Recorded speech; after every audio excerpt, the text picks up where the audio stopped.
Amém. Amém, amém. Então, depois de um fim de semana tão maravilhoso, podemos agora estar aqui meditando na palavra de Deus. Hebreus capítulo 7, um texto que pode levantar algumas dúvidas, mas muito, muito importante para a gente entender a superioridade do sacerdócio de Cristo. E vamos orar, vamos agradecer a Deus, vamos nos colocar na presença dele, pedir que o Senhor possa estar nos guiando nesse momento. Senhor, meu Deus e meu Pai, obrigado.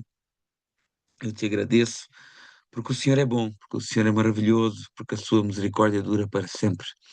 Obrigado, Senhor, ó Pai, por este momento e por cada irmão que está aqui comigo, aqueles que vão entrar ainda, pela tua igreja, ó Pai, que tem buscado a tua palavra, que tem buscado a tua presença. Pai, nós estamos aqui porque somos dependentes do Senhor e queremos crescer na graça e também no conhecimento do Senhor Jesus. Obrigado por tudo, em nome de Jesus. Amém.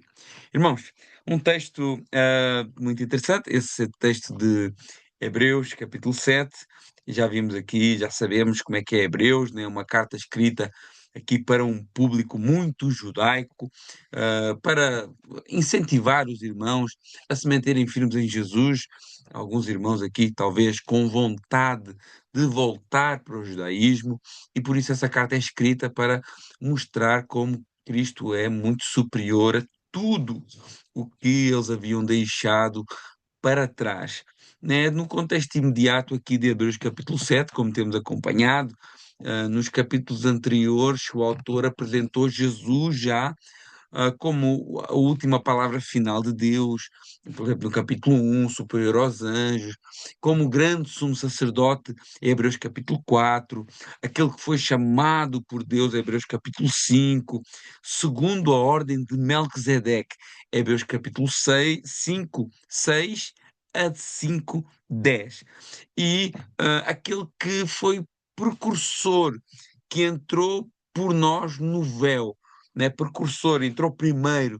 Isso está lá em Hebreus 6:20. Só que ali entre Hebreus 5:10 e Hebreus 6:20, eh, ele faz uma pausa, como nós vimos, e adverte os seus leitores sobre o problema da imaturidade espiritual, o perigo do afastamento da fé verdadeira.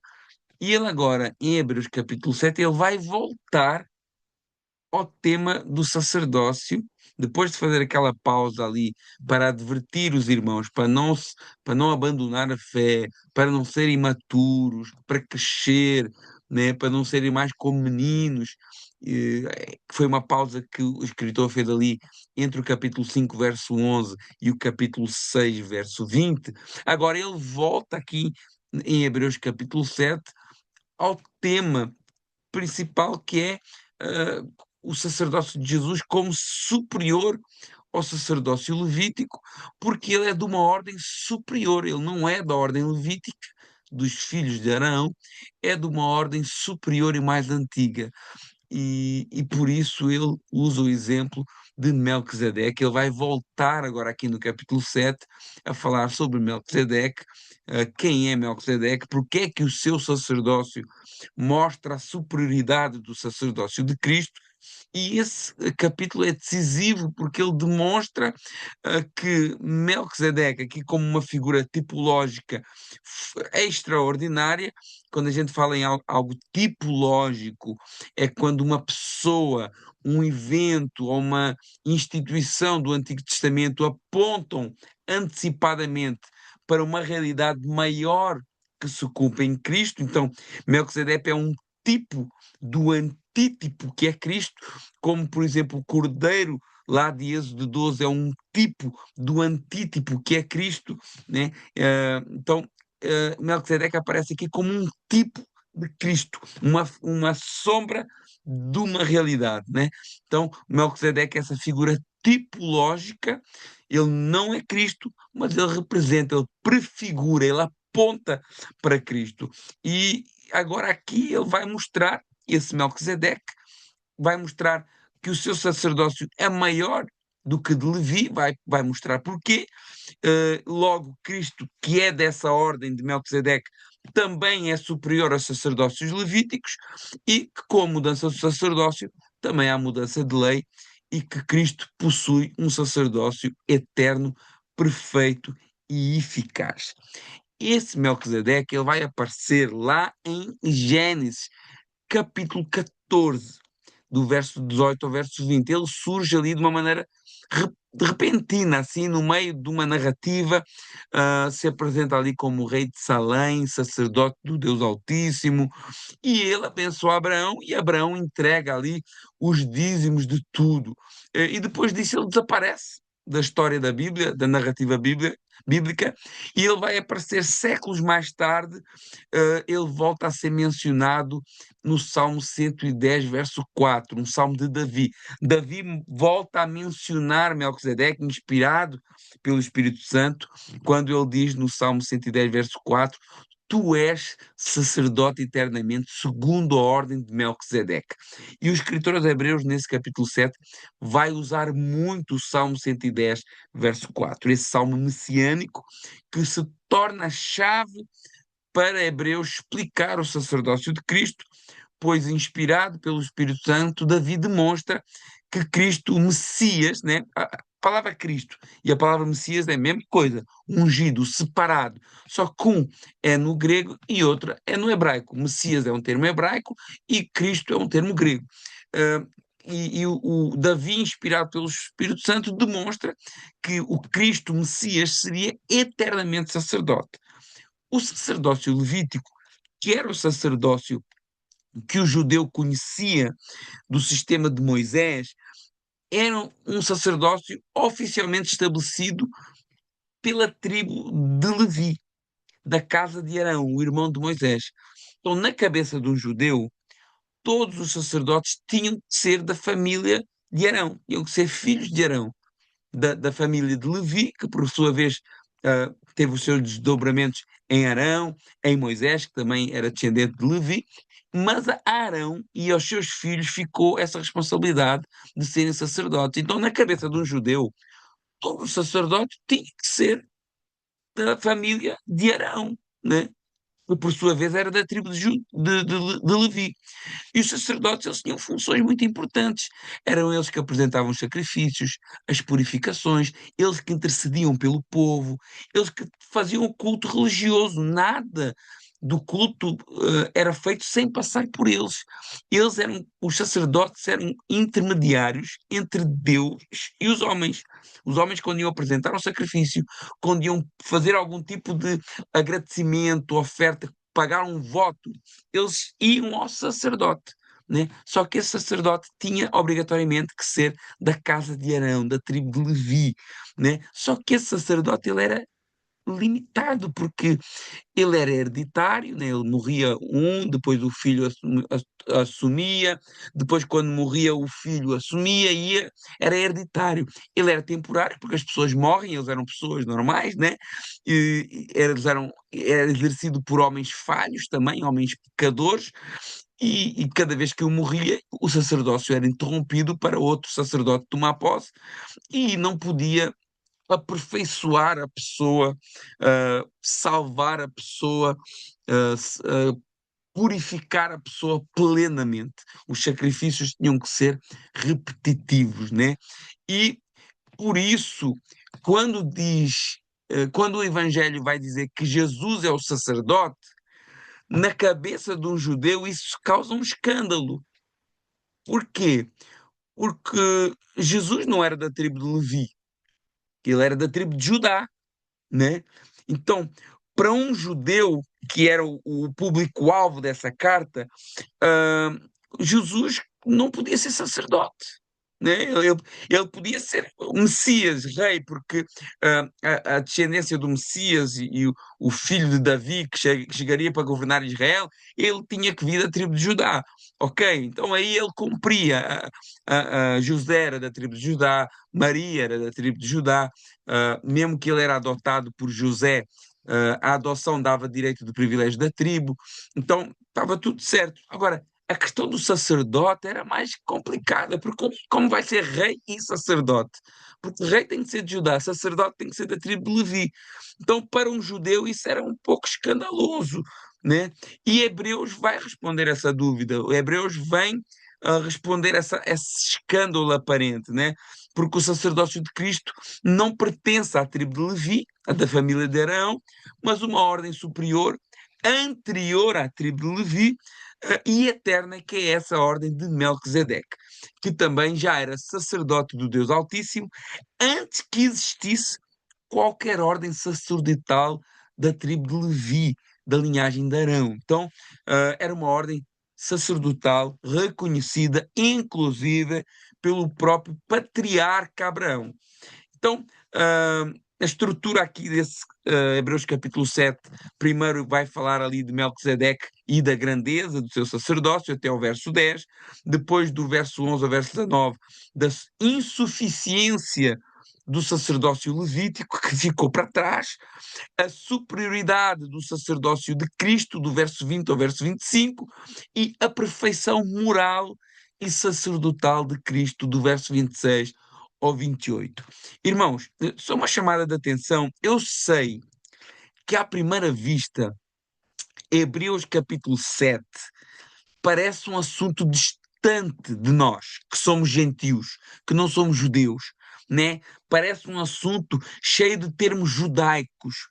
Mas na realidade, na verdade, esse Hebreus capítulo 7 responde à pergunta mais importante da vida, que é: quem pode nos levar até Deus de forma definitiva?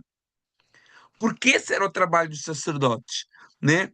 Porque não importa se você é judeu ou gentil, todos nós precisamos de um mediador.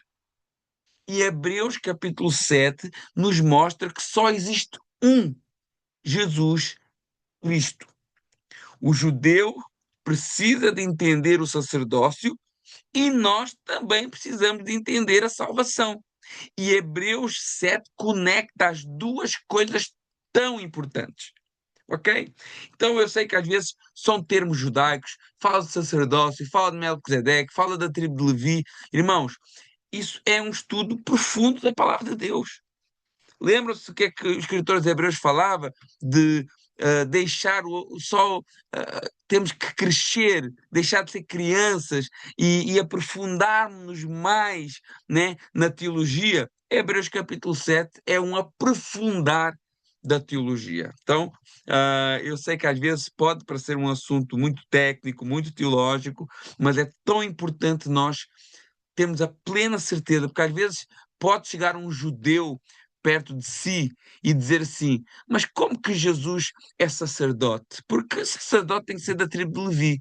E depois desse estudo você vai saber dizer, vai saber refutar essa afirmação de um judeu. Ok? Então, vamos, Hebreus capítulo 7, vamos verso a verso, como habitualmente fazemos, mas eu queria ler os dois últimos versos do capítulo 6, só para dar um pouquinho mais de contexto, né? No verso 19 do capítulo 6, ah, diz algo muito maravilhoso para nós, diz que a qual temos por âncora da alma, segura e firme, que penetra além do véu, né? Jesus Cristo, a salvação, a obra de Cristo é a âncora da nossa alma, que nos deixa firmes, né? Que nos deixa seguros. Verso 20, onde Jesus Cristo, como precursor, né? Ele entrou por nós como precursor, vai à nossa frente, o que significa que nós vamos depois, né? Tendo se tornado sumo sacerdote para sempre, segundo a ordem de Melquisedeque. Então, o capítulo 6 acaba assim, o capítulo 7 vai começar a dizer quem é esse Melquisedeque.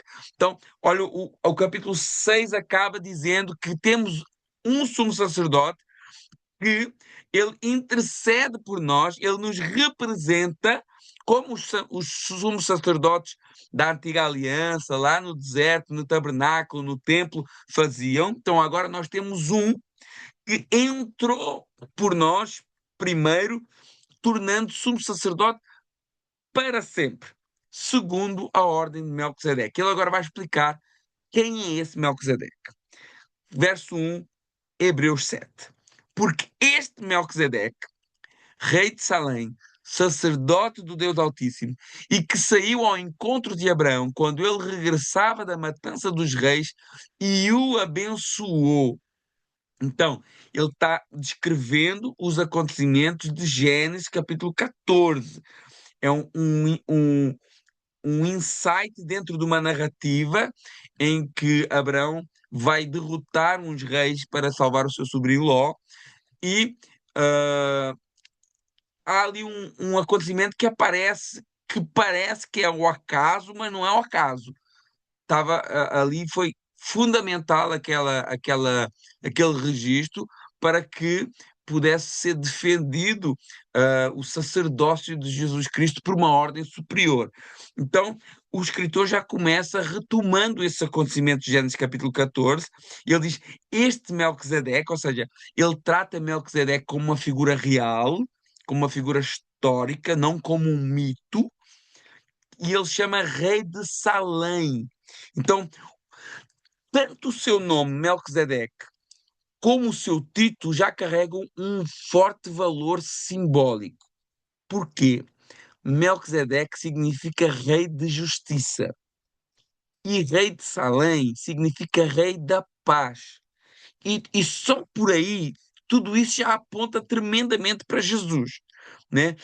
Muitos estudiosos entendem que rei de Salém também pode estar ligado a Jerusalém, né?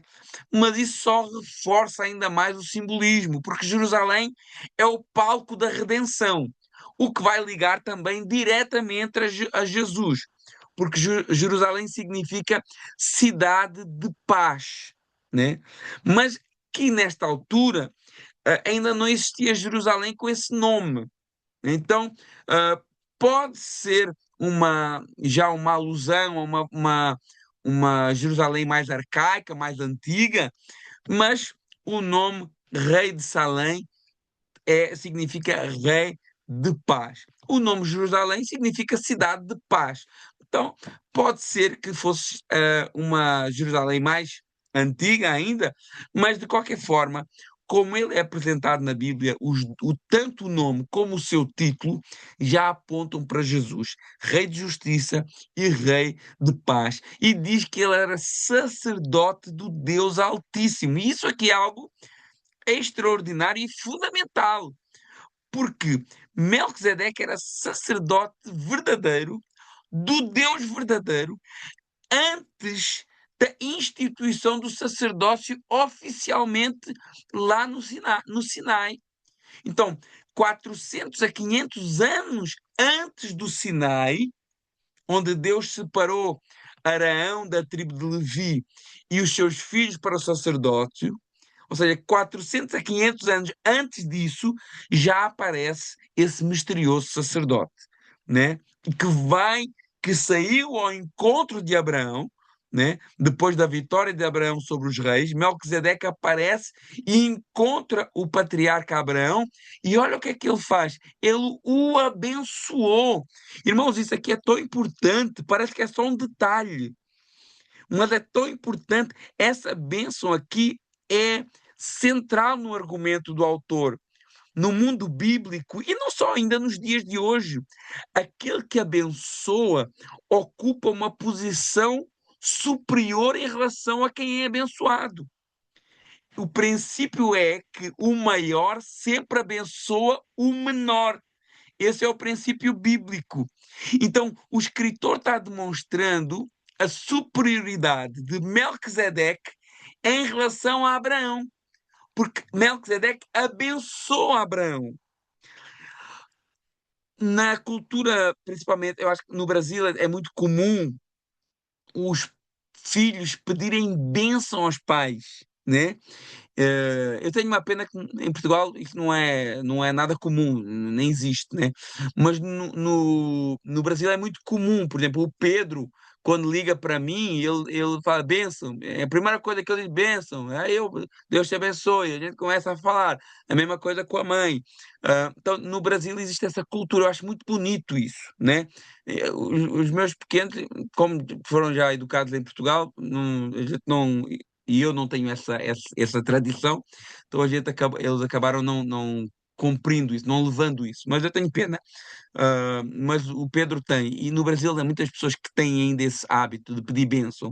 Mas é um filho que pede bênção ao pai ou à mãe. Por que que ele pede bênção? Porque ele reconhece a autoridade, o cuidado e a posição superior naquele momento. Então nós vemos aqui que o facto de Melquisedeque ter abençoado Abraão demonstra que Melquisedeque estava numa posição superior a Abraão. E isso é fundamental para o argumento aqui dos escritores hebreus. Então nós vemos que aqui no primeiro verso desse capítulo 7 já aprendemos muita coisa. Então nós vemos que mesmo antes da lei mosaica, antes da instituição do sacerdote, Deus já havia dado sinais de que do seu plano sacerdotal, que era mais antigo e superior ao sistema levítico, né? Melquisedeque aponta para um sacerdote mais alto e mais universal.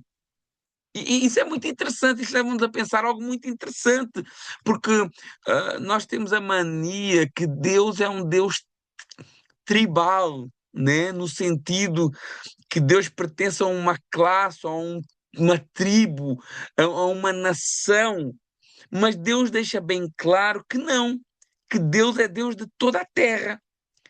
E tem um episódio muito interessante na palavra de Deus, quando Jesus entra em Jerusalém na sua entrada triunfal, ele vai para o templo, ele começa a expulsar os mercadores do templo, e ele diz algo muito importante ali, está lá em Marcos capítulo 11, verso 17, ele diz assim, olha, está escrito, a minha casa será chamada casa de oração para todas as nações. Às vezes a gente para no texto, né? A gente para assim, a minha casa vai ser chamada casa de oração. Mas Jesus não disse só isso. A minha casa vai ser chamada casa de oração para todas as nações. Então, o que é que Jesus está dizendo aqui? Ele está citando Isaías 56, verso 7, mostrando que o propósito de Deus sempre foi global e não tribal, né? E Melquisedeque, ele aparece aqui como fora de Israel, fora do povo de Deus, né? Fora da linhagem de Abraão, por exemplo, sem uma genealogia judaica, como sacerdote do Deus Altíssimo, e isso mostra que Deus nunca esteve limitado a uma nação. E os escritores hebreus usam isso para provar que o sacerdócio de Cristo, a ordem por onde ele vem, é maior e anterior à ordem levítica e também é universal. Deus não está limitado a uma nação, a uma cultura ou a uma religião. Deus não é Deus não é brasileiro, Deus não é português, Deus não é israelita, ele é Senhor de toda a terra. E não é o homem que define Deus, é Deus quem governa sobre todos. E na Bíblia também nos ensina que, embora Deus seja Senhor de todos, só se tornam filhos aqueles que creem em Cristo Jesus, né? Ou seja, ele reina sobre todos, mas se relaciona de forma salvadora com aqueles que se rendem a ele. Né? Então, aqui, logo no capítulo, no verso 1, nós já temos aqui muita informação, já dava aqui muito tempo, né? Melquisedeque, rei de Salém, sacerdote do Deus Altíssimo, foi ao encontro de Abraão, superior a Abraão, porque abençoou Abraão, e o maior abençoou o mais pequeno, né? E então já temos aqui muita informação importante para defender essa tese de que Jesus vem de uma ordem superior. Verso 2. Olha aqui para reforçar a superioridade de Melquisedeque. Verso 2. A quem também Abraão deu o dízimo de tudo. E primeiramente é, por interpretação, rei da justiça e depois também rei de Salém, que é rei de paz. Então, olha aqui a explicação desse versículo. Abraão deu o dízimo de tudo. Então, o patriarca, o líder, o cabeça da nação de Israel, deu os dízimos a Melquisedeque. Então, isso é importante porque mostra que Abraão reconheceu nele uma grandeza superior. Abraão, ao dar os dízimos a Melquisedeque, estava a reconhecer em Melquisedeque o seu sacerdócio, a sua autoridade, né?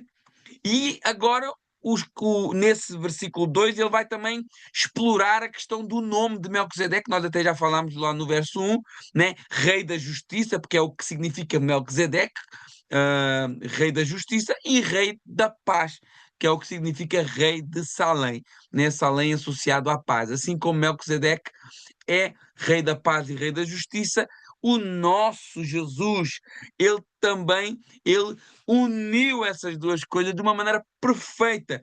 Justiça e paz se unem na figura de Melquisedeque e se unem na figura de Cristo, porque em Cristo, em Jesus, a justiça é estabelecida, a justiça de Deus é satisfeita com o seu sacrifício e a paz com Deus é conquistada.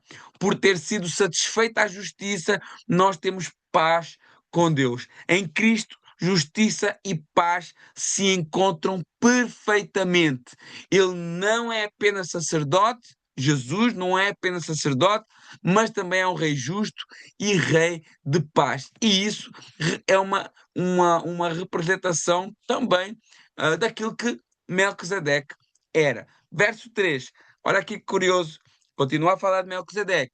Sem pai, sem mãe, sem genealogia, não tendo nem princípio de dias, nem fim de vida, mas sendo feito semelhante ao Filho de Deus, permanece sacerdote para sempre. O que é que isso significa? É bem complicado, né? Parece que estamos a falar aqui numa personagem eterna, né? Parece que estamos a falar aqui num ser imortal, esse sacerdote Melquisedeque. Mas não, o autor não está dizendo literalmente que Melquisedeque não teve pais, nem que era um ser eterno em si mesmo. Não. Isso é um ponto tipológico. Na narrativa de Gênesis, Melquisedeque aparece sem registro de genealogia, de nascimento, de morte. É isso que ele está querendo dizer. Não há registro do seu nascimento e não há registro da sua morte, né? E isso é muito significativo. Porquê? Porque no sacerdócio levítico, a genealogia, ou seja, o registro de nascimento e a certidão de óbito era essencial. No sacerdócio levítico era essencial. Se não tivesse registro de nascimento e certidão de óbito, não podia ser contado. Porque se não tivesse certidão de óbito, aquele sacerdote não findava o seu ministério. E se não tivesse registro de nascimento, não se sabia quem era o pai, se era realmente filho de alguém da tribo de Levi. Agora, Melquisedeque aparece aqui sem início, sem registro de quem era o seu pai e sem registro dele ter morrido, né? Isso é muito significativo. O sistema levítico, se alguém não provasse a sua genealogia, era imediatamente excluído do sacerdócio. Mas Melquisedeque aparece sem genealogia e ainda assim é reconhecido como sacerdote do Deus Altíssimo pelo pai de todos os sacerdotes, que era Abraão. E isso mostra que o sacerdócio dele não dependia de linhagem humana, mas de algo superior. E é exatamente isso que aponta para Cristo. Melquisedeque aparece na Escritura como de um modo muito singular, sem referências, servindo como o tipo de um sacerdócio contínuo, que não depende de descendência, porque se não tem menção do seu pai, então não sabe qual é a descendência. Se não tem menção da sua morte, também não sabe quando acabou, né? E por isso que o escritor diz assim, olha, feito semelhante ao Filho de Deus. Ele não está dizendo que o Filho de Deus é semelhante a Melquisedeque. É o contrário. Melquisedeque é uma sombra daquilo que Cristo viria a ser na realidade. Esse personagem aqui apontava propositadamente para o Filho de Deus, que permanece sacerdote para sempre, como diz no texto do verso 3. Na forma como ele é apresentado nas Escrituras, Melquisedeque representa permanência, representa continuidade sacerdotal, porque não tem fim, não tem registro de morte, não existe registro nem de antecessor, nem de sucessor, a não ser o Jesus Cristo, né? O que não significa que não tenha acontecido, que ele não tenha, que não significa que ele não tenha tido um antecessor, não significa que ele não tenha tido um sucessor, mas isto não fica registado propositadamente para poder ser usado como exemplo de um sacerdócio contínuo. A Bíblia, inspirada pelo Espírito Santo, já preparava, desde Gênesis, um modelo que apontava para o sacerdócio eterno de Cristo. Verso 4. Considerai, pois, quão grande era este, falando de Melquisedeque, a quem até o patriarca Abraão deu os dízimos dos despojos. O autor chama a atenção, olha, tenham atenção, considerem. Aquele personagem não apareceu ali por acaso. Não apareceu. Ele era tão grande, ele era tão importante, que o próprio Abraão deu os dízimos, honrou ele, deixou ele abençoá-lo. Quão grande era esse, né? Até o patriarca Abraão, o grande patriarca, o pai da nação, o homem da promessa. Mas se até Abraão lhe deu os dízimos, então Melquisedeque é superior em posição. E se Melquisedeque foi superior, maior que Abraão, e Cristo é sacerdote segundo a ordem de Melquisedeque, então o sacerdócio de Cristo é maior do que tudo o que procede, o que sai de Abraão segundo a carne. Vamos entender isso. Verso 5. E os que dentre os filhos de Levi recebem o sacerdote têm ordem, segundo a lei, de tomar os dízimos do povo, isto é, de seus irmãos, ainda que tenham saído dos lombos de Abraão. Olha aqui, eu faço aqui uma comparação. Os filhos de Levi, a tribo de Levi, né? Levi, filho de Jacó com a concubina não, filho de Jacó com Lia, né? Os filhos de Levi, eles depois, quando são levantados para o sacerdócio lá no Sinai, eles começam a receber dízimos, inclusive dos seus irmãos, né? É isso que o escritor está falando aqui. Olha, os filhos de Levi, eles receberam sacerdócio e, segundo a lei, eles receberam dízimos do povo, dos seus próprios irmãos, né? E o sacerdócio levítico, ele tinha autoridade legal dentro da estrutura de Israel, né? O que é que o escritor está querendo mostrar com isso? É que apesar de eles terem uma autoridade legal dentro da estrutura de Israel, o escritor vai falar aqui que existe algo maior do que essa ordem legal. Ele vai falar no verso 6. Mas aquele, olha, em verso 5 ele diz: os levitas tinham autoridade, foram levantados e o povo tinha que pagar dízimo para eles. Mas no verso 6 diz assim: mas aquele cuja a genealogia não é contada, ou seja, que não vem de Israel, não vem de Abraão, não vem do povo escolhido, esse Melquisedeque, cuja genealogia não é contada, entre eles, entre os filhos de Abraão, ele tomou os dízimos de Abraão e abençoou o que tinha as promessas. Então, Melquisedeque não era levita, mas recebe os dízimos de Abraão e abençoou aquele que tinha a maior promessa da humanidade. Abraão era o portador das promessas divinas, mesmo assim foi abençoado por Melquisedeque. Por muito que Abraão era importante e tinha uma grande promessa na sua vida, Melquisedeque era superior em autoridade diante de Deus. Né? Vemos aqui a grandeza espiritual não estava presa à estrutura levítica. Há um sacerdote superior já sinalizado antes da lei. Ora, verso 7, ora, sem contradição alguma, o menor é abençoado pelo maior. Aquele princípio que a gente falou do bênção pai, bênção mãe. Esse é um princípio que o autor está e quer aceito na tradição judaica, né? Melquisedeque abençoa Abraão, portanto, no ato da bênção, Melquisedeque aparece como superior. Se Abraão é menor do que Melquisedeque nesse contexto, então o sistema que sai de Abraão, que é o sistema levítico, não pode ser superior ao próprio Abraão e nem ao próprio Melquisedeque, né? Olha aqui, verso 8. E aqui certamente tomam dízimos homens que morrem.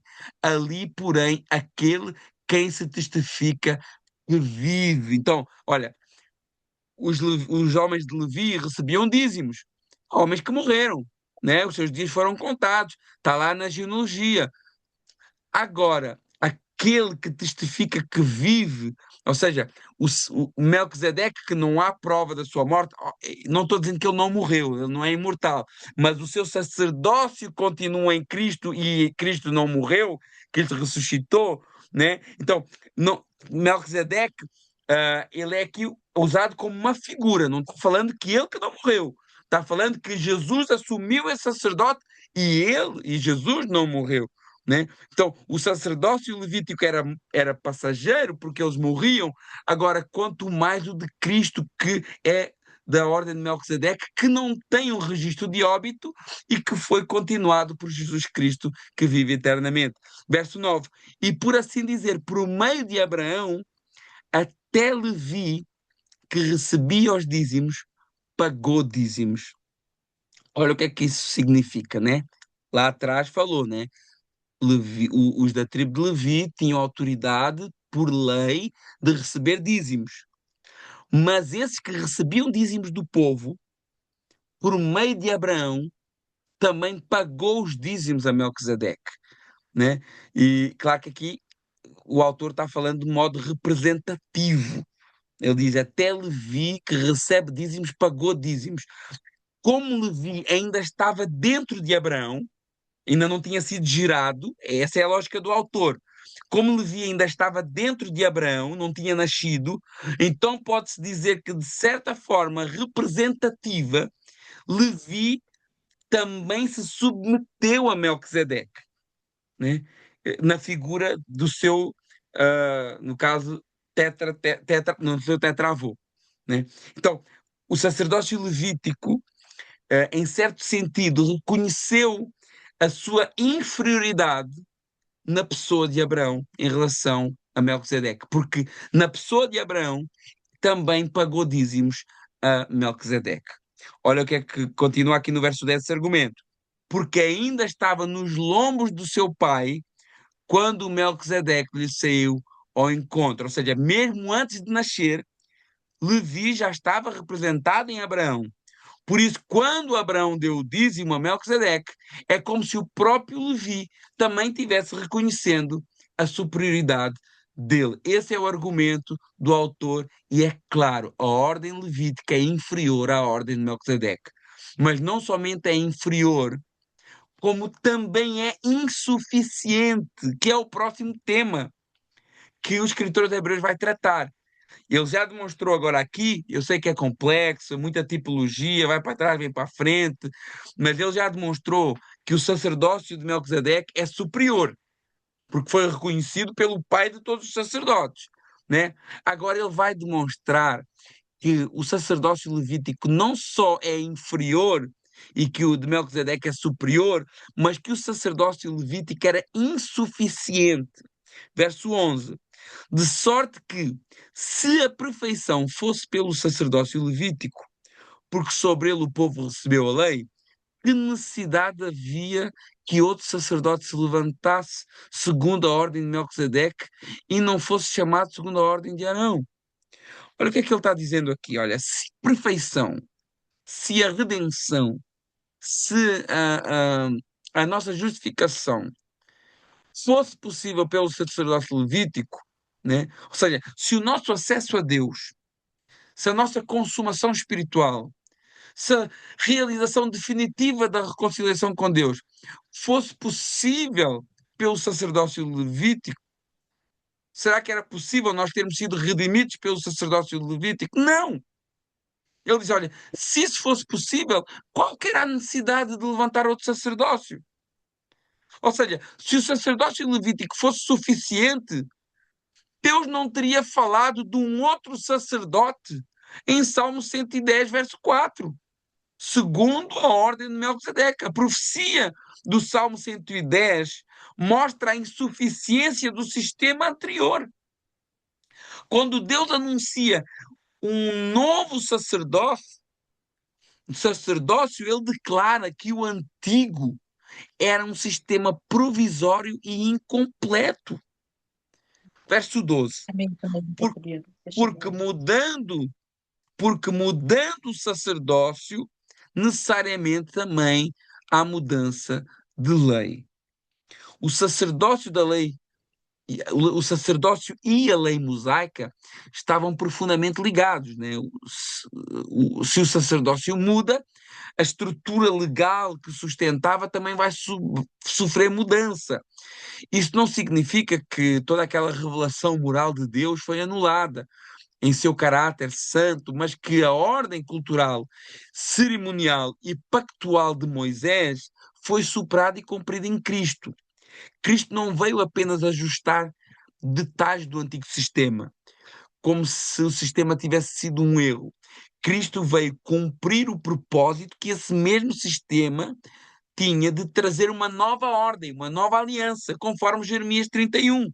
Eis que vem dias, diz o Senhor, que firmarei uma nova aliança com a casa de Israel e com a casa de Judá, não conforme a aliança que eu fiz com os seus pais no dia que os tomei pela mão para os tirar da terra do Egito. Então, a gente vê que era necessário uma mudança porque aquela aliança, ela teve um propósito, aquela sacerdócio, ele tinha um propósito, ele tinha um objetivo, mas lá no Salmo 110, verso 4, deixa eu abrir aqui, eu por acaso não tinha aqui preparado, deixa eu abrir aqui no Salmo 110, verso 4, se a minha Bíblia conseguir abrir Salmo 110, deixa eu ler aqui Salmo 110, verso 4, na realidade todo o Salmo é muito conhecido, é importante lermos porque ele vai falar muito desse salmo aqui. Olha, e disse o Senhor ao meu Senhor: assenta-te à minha direita até que eu ponha os teus inimigos debaixo dos meus pés. O próprio Jesus cita esse salmo em Mateus 22. O Senhor enviará de serão o cetro do seu poder, dizendo: domine entre os teus inimigos, apresentar-se-á voluntariamente ao teu povo no dia do teu poder, com santos ornamentos, como o carvalho emergido da aurora são os teus jovens. E olha o que é que diz assim, no verso 4: o Senhor jurou e não se arrependerá, tu és sacerdote para sempre, segundo a ordem de Melquisedeque. Olha que interessante. Davi está falando isso num contexto em que só existia sacerdotes da ordem de Levi, da ordem araônica. Mas olha o que é que o Espírito Santo inspira Davi a falar. Tu és sacerdote para sempre, segundo a ordem de Melquisedeque. Então Deus já estava anunciando um outro sacerdote, uma outra ordem sacerdotal que fosse substituir a antiga. E quando há essa substituição de sacerdote, também há uma substituição da lei, né? Como é que eu ia dizer? Da lei cerimonial, de como os sacerdotes, aquilo que eles faziam, dos sacrifícios, dos rituais, porque agora é Ótimo. uma nova ordem com novas leis, né? Hebreus 13, porque aquele de quem essas coisas se dizem pertence a outra tribo, da qual a ninguém serviu ao altar. Ou seja, Jesus pertencia a outra tribo. Jesus não era da tribo de Levi. Jesus era da tribo de Judá. Por isso ele diz, aquele de quem essas coisas se dizem, ou seja, Jesus, que será sacerdote segundo a ordem de Melquisedeque, aquele de quem essas coisas se dizem, é da tribo de Judá. E da tribo de Judá, ninguém subiu ao altar. Da tribo de Judá não havia sacerdotes. Nenhum membro legítimo dessa tribo exercia o sacerdócio levítico. Então, o próprio facto de Jesus ser sacerdote já mostra que estamos diante de uma nova ordem, completamente nova, uma nova ordem sacerdotal, né? Porque a de Levítico teria que ter sempre sido da tribo de Levi. Verso 14. Visto ser manifesto que nosso Senhor procedeu de Judá e concernente a essa tribo, nunca Moisés falou de sacerdócio. Jesus veio de Judá, a tribo real, a tribo dos reis, mas não a tribo sacerdotal. E isso confirma que o seu sacerdócio nunca podia ser levítico, da linhagem de Arão. Então, Cristo, ele une em si duas funções separadas no Antigo Testamento, que era a função de rei e a função de sacerdote. Um rei no Antigo Testamento nunca era sacerdote, nunca, né? E isso o aproxima ainda mais de Melquisedeque. Verso 15. E muito mais manifesto é ainda, se à semelhança de Melquisedeque se levantar outro sacerdote. Então a prova se torna ainda mais clara quando se percebe que esse novo sacerdote, ele é à semelhança de Melquisedeque, não só sacerdote, mas também rei, né? Então o argumento é profundamente profético, quando aquele homem aparece ali, rei e sacerdote. Verso 16. Que não foi feito segundo a lei do mandamento carnal, mas segundo a virtude da vida incorruptível. Ou seja, refere-se à lei do mandamento carnal, refere-se à descendência física. Esse sacerdote não foi de descendência física como era o de Levi, que tinha que pertencer à família, mas de uma virtude de vida incorruptível. Cristo é sacerdote por causa do poder de uma vida indestrutível. A sua ressurreição e a sua vida eterna garantem o seu sacerdócio. O nosso sacerdote não depende de linhagem humana, mas do poder da vida eterna. Porque, verso 17, porque ele assim testifica, tu és sacerdote eternamente, segundo a ordem de Melquisedeque. O autor cita aqui o Salmo 110, verso 4, que nós lemos. Essa repetição mostra a centralidade desse texto no seu argumento. Sacerdote eternamente. A eternidade do sacerdócio de Cristo é a grande diferença com a instabilidade do sacerdócio levítico. No sistema levítico, os sacerdotes morrem e são substituídos. No sacerdócio de Melquisedeque, um único sacerdote que não tem princípio e não tem fim. A obra sacerdotal de Cristo não será nunca sucedida por outra ordem. Ela é final, ela é plena e ela é eterna. Verso 18. Porque o precedente mandamento é abrogado por causa da fraqueza e inutilidade. Então, a ordem passada foi abrogada, não está mais em vigor, não tem mais validade. Essa ordem passada, hoje, ela ficou. Já morreu o último sacerdote, Cristo foi sacrificado, foi o último sacrifício. Agora ele ressuscita para ele ser o sacerdote eterno. Então, o sacerdócio anterior perde validade, ou seja, o precedente mandamento é abrogado, não faz mais sentido, deixa de ter validade. Não existe mais ministério levítico sacerdotal, deixou de ser válido. Não significa que a lei cerimonial era ruim, mas ela era temporária, ela era uma sombra e ela apontava para algo maior. Quando Cristo vem, o antigo sistema é revogado e o novo e superior é estabelecido, né? Em Hebreus, o que é abrogado aqui, o que é cancelado, é o sistema sacerdotal e cerimonial da lei. O que não significa que Deus mudou o seu caráter. A lei moral de Deus, santa, ela continua, né? Mas agora não como um sistema externo de rituais, mas sim cumprida plenamente em Cristo e aplicada no coração daqueles que creem. Porque o anterior sistema se tornou fraco e inútil, conforme diz aqui no verso 18. Verso 19. Porque a lei nenhuma coisa aperfeiçoou. E é verdade, a lei nada aperfeiçoou. A lei só mostrou que nós todos éramos e somos muito falhos.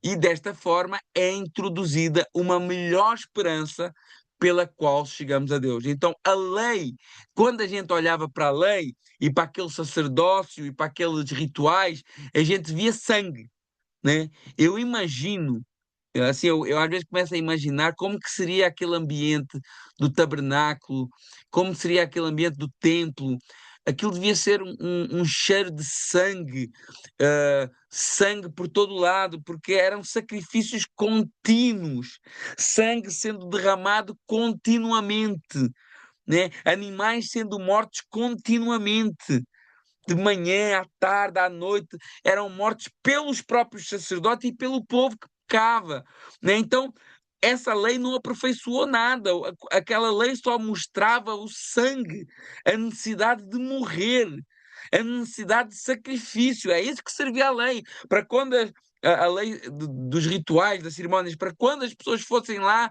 naquele ambiente do templo e viam o quanto que o nosso pecado causava sofrimento num inocente, que era um cordeiro, dependendo do tipo de sacrifício que fosse, né? Então, por isso que os Hebreus está dizendo assim, olha, aquela lei daquele sacerdócio ficou inútil agora. Até porque aquela lei nunca aperfeiçoou ninguém. Eu estou falando aqui pelas minhas palavras para ver se fica um pouquinho mais fácil de entender, porque é complexo. Aquela lei nunca aperfeiçoou ninguém, verso 19. Então agora é introduzida uma esperança melhor, né? A lei nunca poderia levar o homem à plena reconciliação com Deus. Então a nossa esperança agora é Cristo e na sua obra perfeita e definitiva. E pela fé nessa obra perfeita e definitiva, nós temos o acesso real a Deus. A religião externa não basta. Somente agora por Cristo, com a obra dele no nosso coração, do seu Santo Espírito, nós temos verdadeiro acesso a Deus, né? O escritor agora vai começar a falar da superioridade do sacerdócio de Cristo. Ele já falou quem é Melquisedeque e porque é que ele é superior ao sacerdócio levítico. Já demonstrou que os sacerdócios, os levitas, também pagavam dízimos indiretamente na pessoa de Abraão, que eram falhos, que eram transitórios, que precisavam de descendência humana. Agora ele vai explicar no verso 20 a 28 que o sacerdócio de Cristo é muito superior a tudo isso, né? Olha o que é que diz no verso 20 a 21. E visto que não é sem prestar juramento, porque certamente aqueles sem juramento foram feitos sacerdotes, mas este com juramento por aquele que lhe disse, jurou o Senhor, mais uma citação do Salmo 110, verso 4, jurou o Senhor e não se arrependerá, tu és sacerdote eternamente, segundo a ordem de Melquisedeque. Então, os sacerdócios levíticos eram instituídos sem um juramento pessoal desta natureza, né? Eles simplesmente eles assumiam a posição que já estava estabelecida. Morreu o pai, o filho assume, né? Agora, esse sacerdócio de Melquisedeque é por juramento do próprio Deus. Cristo foi estabelecido com juramento solene do próprio Deus. Ele diz: olha, jurou o Senhor e não se arrependerá. Deus não mudará esse decreto. O sacerdócio de Cristo, ele descansa na palavra irrevogável de Deus, né? E verso 22, de tanto melhor concerto, Jesus foi feito fiador. Jesus é fiador de uma aliança maior. Jesus é a garantia, né? E aquele que assegura a eficácia dessa aliança. Ele não apenas anuncia a aliança, mas ele garante essa aliança e recebeu por juramento do Pai, tendo vencido a morte. Por isso que Paulo diz em 1 Coríntios capítulo 15, verso 14, se Cristo não ressuscitou, a nossa pregação é vã e a nossa fé também. Então a nossa segurança nesse melhor sacerdote que nós temos hoje é que Cristo, ele venceu a morte, ele ressuscitou, ele foi o sacrifício, ele foi o sacerdote e ele se levantou para ser sacerdote eterno, segundo uma ordem superior àquela ordem passada de Levítico. Verso 23. E na verdade, aqueles que foram feitos sacerdotes em grande número, porque pela morte foram impedidos de permanecer, lembrando aqui os sacerdotes levíticos que morriam, acabava, né? Eles eram muitos e eram substituídos, eram muitos, eles foram muitos, né? Morria um, vinha outro, morria um, vinha outro, morria um, vinha outro. A morte interrompia a continuidade desse ministério, né? Porque ele era baseado em homens mortais. Mas este verso 24, Jesus, porque permanece eternamente, tem um sacerdócio perfeito. Jesus ressuscitou, vive para sempre, seu ministério não precisa de ser transferido para ninguém, nem repetido. O nosso sumo sacerdote nunca morre, nunca abandona o seu posto e nunca é substituído. Ele sempre estará lá para interceder por nós. Verso 25. Portanto, pode também salvar perfeitamente os que por ele se achegam a Deus, vivendo sempre para interceder por eles. Olhem que verso maravilhoso. Esse é um dos versículos mais gloriosos de todo o capítulo. Jesus, meu irmão, minha irmã que está aqui comigo, Jesus pode salvar perfeitamente os que por ele se chegam a Deus, vivendo sempre para interceder por eles.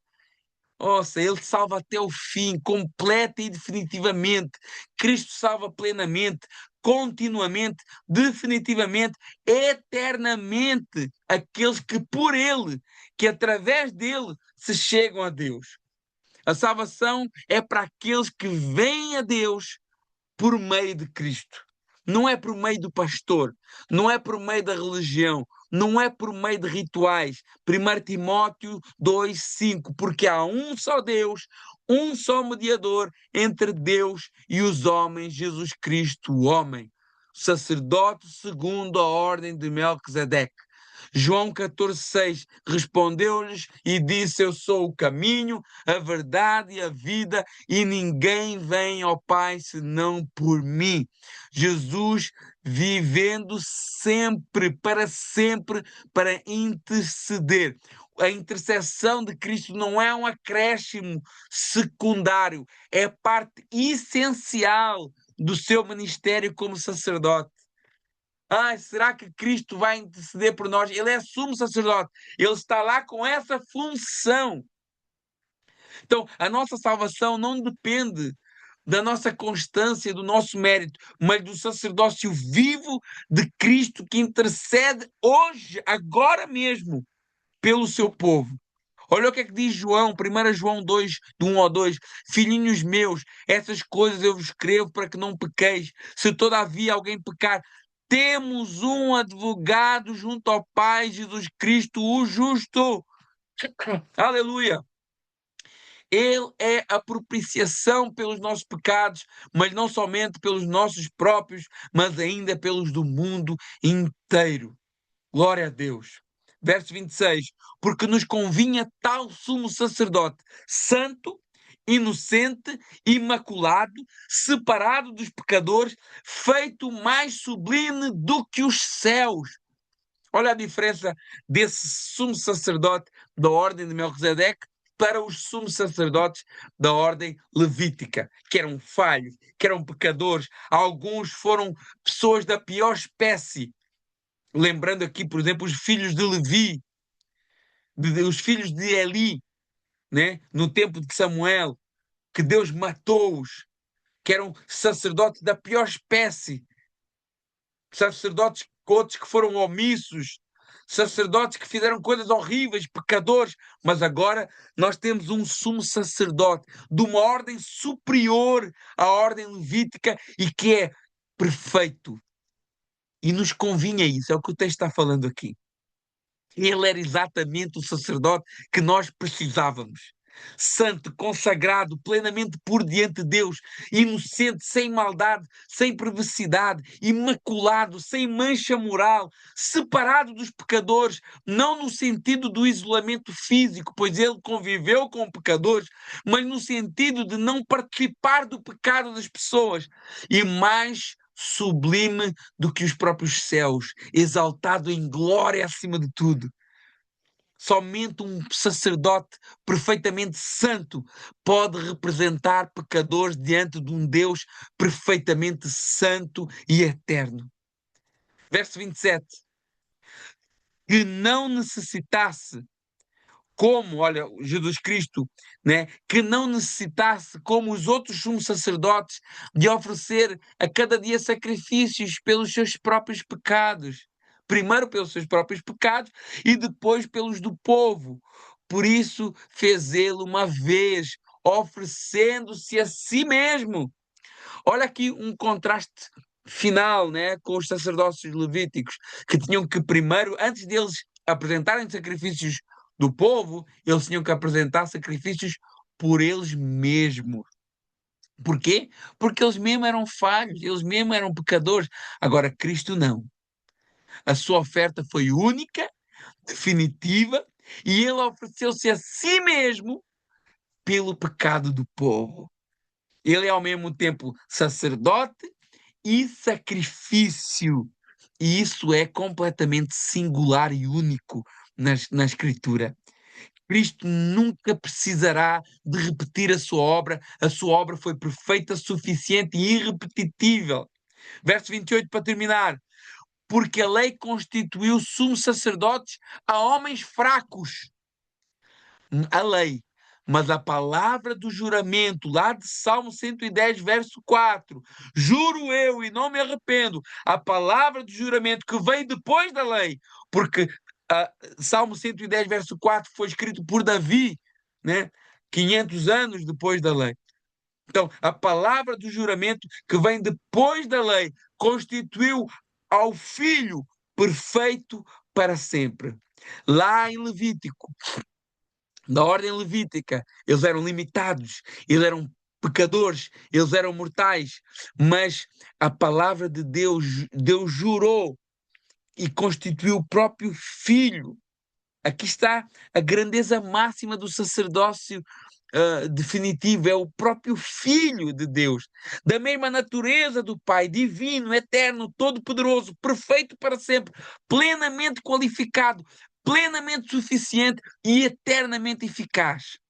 A lei levantou homens fracos, mas Deus levantou o Filho perfeito, de uma ordem anterior à lei, que é a ordem de Melquisedeque, para quem o próprio Abraão, pai de todo o sistema e de toda a cultura judaica, também reconheceu a autoridade. Irmãos, Deus abençoe.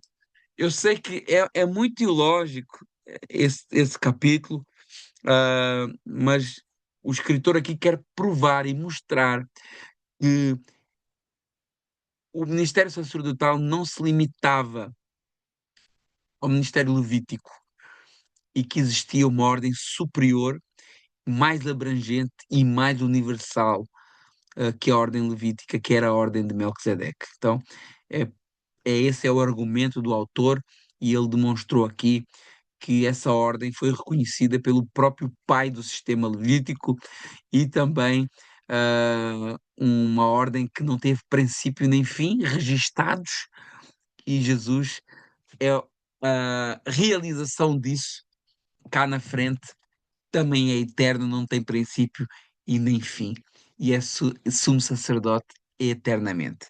Jesus, o verdadeiro sacerdote. Irmãos, Deus abençoe, vamos terminar. Eu não sei se alguém quer fazer alguma pergunta. Eu sei que é um tema assim mais teológico, não tão às vezes interessante, mas eu não sei se alguém quer fazer alguma pergunta para a gente terminar. Se não, vamos terminar, vamos orar, vamos agradecer a Deus. Para a semana, vamos ver o que é que Jesus ah, faz por nós no céu, né? Quer dizer, agora vamos começar a ver ah, o trabalho dele, o ministério de Jesus no santuário celeste, né? No santuário celeste, e isso é maravilhoso, porque, como a gente falou no início, este evangelho aqui, Hebreus também é chamado de evangelho, porque Mateus, Marcos, Lucas e João mostram o que é que Jesus fez na terra como homem, né? E Hebreus agora vai começar a falar o que é sumo sacerdote Jesus faz no céu, no santuário do céu. Então é muito interessante, muito ilógico, mas muito importante para nós entendermos plenamente a obra de Cristo e conseguirmos olhar para as sombras do Antigo Testamento e trazer elas para a realidade. Foi como eu falei ontem no culto, os irmãos estavam aqui no culto, recordam-se, não basta ensinar histórias da Bíblia, É preciso ensinar o Evangelho. Ensinar histórias da Bíblia é uma coisa, ensinar o Evangelho é outra. E quando a gente começa a ver qual que é o significado dessas sombras lá de trás, quando nós começamos a ensinar as histórias da Bíblia lá atrás, nós conseguimos enxergar o Evangelho nelas. E assim podemos ser mais eficazes em ensinar as nossas crianças, a entender nós também a grandeza, né, daquelas histórias, daquilo que ficou registado. Tudo apontava para o Evangelho. E esse texto aos Hebreus nos ajuda muito a entender essas sombras do passado que se fizeram luz no Evangelho em Cristo Jesus. Irmãos, vou orar, vou terminar, senão nunca mais saímos daqui. Deus, muito obrigado, Senhor, mais uma vez. Pai, eu sei que é difícil esse tema, Senhor, para nós, de entender coisas tão grandiosas. E eu te peço, Senhor, que o teu Santo Espírito possa estar a falar melhor no coração de cada um, onde eu não consegui explicar, onde às vezes eu não fui claro, que o teu Santo Espírito possa trazer luz e entendimento. Pai, em nome de Jesus, nos abençoa, nos guia, prospera a nossa vida espiritual e que tudo seja para a honra e glória do teu santo nome, em nome de Jesus. Amém. Glória a Deus. Irmãos, Deus abençoe a todos. Um grande abraço. Abraço para todos. Sandra, Bia, Valdirene, André, os irmãos que interagiram aqui no chat e para todos os demais. Um grande abraço. Deus abençoe.